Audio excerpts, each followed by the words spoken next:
सोचिए, सुबह सुबह एक खबर आती है कि अमेरिका ने रातों रात किसी दूसरे देश के राष्ट्रपति को गिरफ्तार कर लिया है।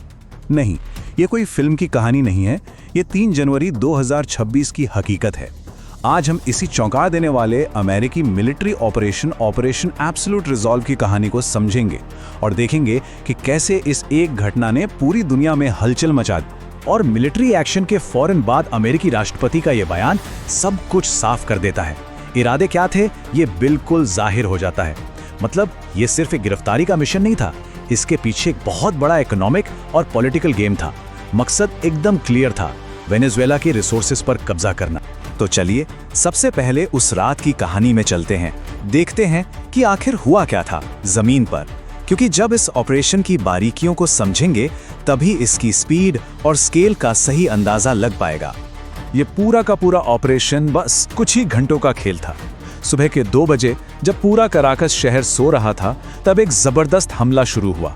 और कमाल की बात देखिए, सिर्फ 1 मिनट के अंदर अमेरिका की सबसे एलीट यूनिट डेल्टा फोर्स राष्ट्रपति निकोलस मादुरो के दरवाजे पर थी। सुबह 4 बजते बजते मादुरो और उनकी पत्नी को हिरासत में ले लिया गया और उसी दिन दोपहर तक वो न्यूयॉर्क में थे। इस मिशन की स्पीड और इसकी सटीकता सच में हैरान करने वाली थी। तो सवाल ये उठता है कि ये सब हुआ कैसे, इतनी आसानी से ये कामयाबी मिली कैसे। देखिए, ये सिर्फ एक जमीनी हमला था ही नहीं, ये तो आसमान से बिछाई गई एक पूरी की पूरी शतरंज की बाजी थी। F-22 और F-35 जैसे स्टेल्थ फाइटर जेट्स ने वेनेजुएला के रूसी S-300 एयर डिफेंस सिस्टम को प्रैक्टिकली अंधा कर दिया। B-1 बॉम्बर्स ने उनके कमांड सेंटर्स उड़ा दिए और स्पेशल प्लेन्स ने उनका सारा कम्युनिकेशन जाम कर दिया। और बस इसी हवाई कवर के नीचे डेल्टा फोर्स ने अपना काम पूरा किया। और ये कोई छोटा मोटा ऑपरेशन नहीं था। जरा इस स्केल को समझिए, 150 से ज्यादा एयरक्राफ्ट, वो भी 20 अलग अलग लोकेशन से एक साथ लॉन्च किए गए। मकसद बिल्कुल साफ था, वेनेजुएला के डिफेंस को संभलने का या सोचने समझने का मौका ही नहीं देना।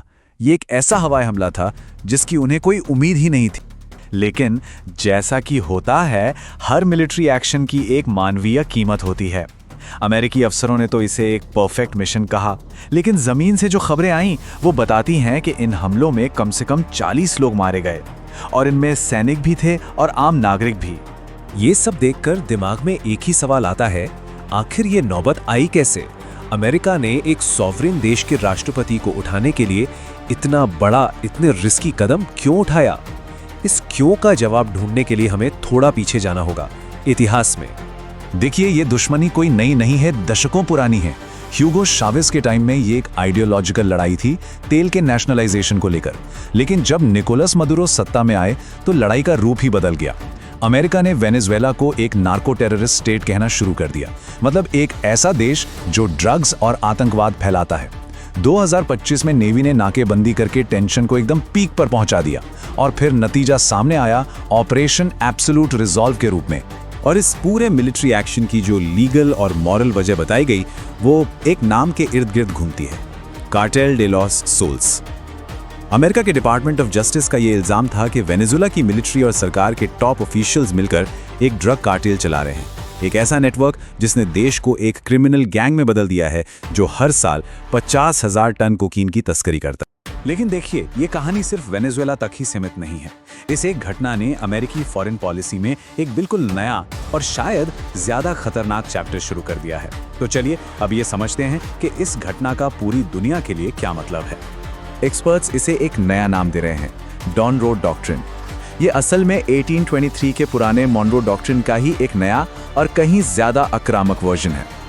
ये नया सिद्धांत कहता है कि अमेरिका को यह हक है कि वो अपने पड़ोस में किसी भी सरकार को हटा सकता है अगर वो उसे एक क्रिमिनल एंटरप्राइज मानता हो, या फिर वो सरकार रूस और चीन जैसे उसके दुश्मनों के साथ खड़ी हो। और इसके 3 बहुत बड़े मतलब निकलते हैं। पहला तो ये रूस और चीन के लिए एक सीधी सीधी चेतावनी है कि लैटिन अमेरिका में उनका दखल बर्दाश्त नहीं किया जाएगा। दूसरा, ये सॉवरेनिटी या संप्रभुता के पूरे आइडिया को ही चुनौती देता है। मतलब ये कहता है कि अगर कोई देश वॉशिंगटन के बनाए स्टैंडर्ड्स पर खरा नहीं उतरता तो उसकी सॉवरेनिटी की कोई गारंटी नहीं है। और तीसरा और शायद सबसे खतरनाक, ये किसी भी देश के राष्ट्राध्यक्ष के खिलाफ डायरेक्ट मिलिट्री एक्शन को एक तरह से नॉर्मलाइज करता है।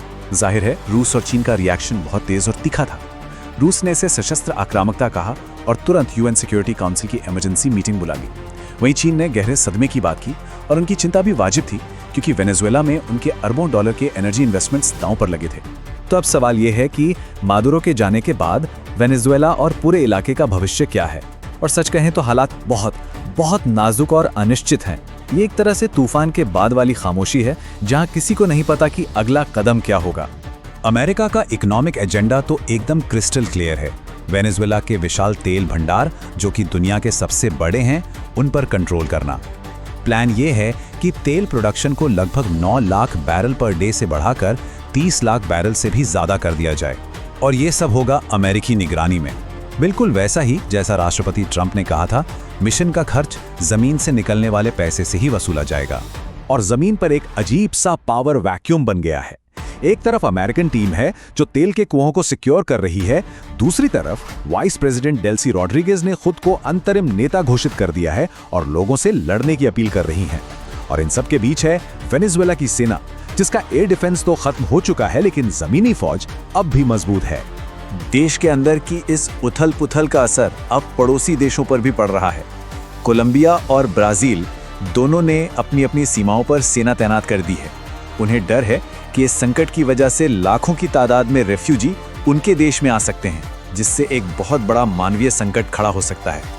और ये सारी बातें हमें एक बहुत बड़े सवाल पर लाकर खड़ा कर देती हैं। क्या एक तेज तर्रार मिलिट्री ऑपरेशन, जिसे स्मैश एंड ग्रैब यानी छीनो और भागो मिशन कह सकते हैं, क्या वो एक स्थिर देश बनाने की लंबी और मुश्किल प्रक्रिया में बदल सकता है? इतिहास तो यही बताता है कि ऐसा करना लगभग नामुमकिन होता है। ऑपरेशन एब्सोल्यूट रिजॉल्व ने अमेरिकी फॉरेन पॉलिसी के लिए एक नया और बोल्ड रास्ता जरूर खोला है, लेकिन ये रास्ता एक स्थिर भविष्य की ओर जाता है या एक और लंबे संघर्ष की ओर, इसका जवाब तो सिर्फ वक्त ही देगा।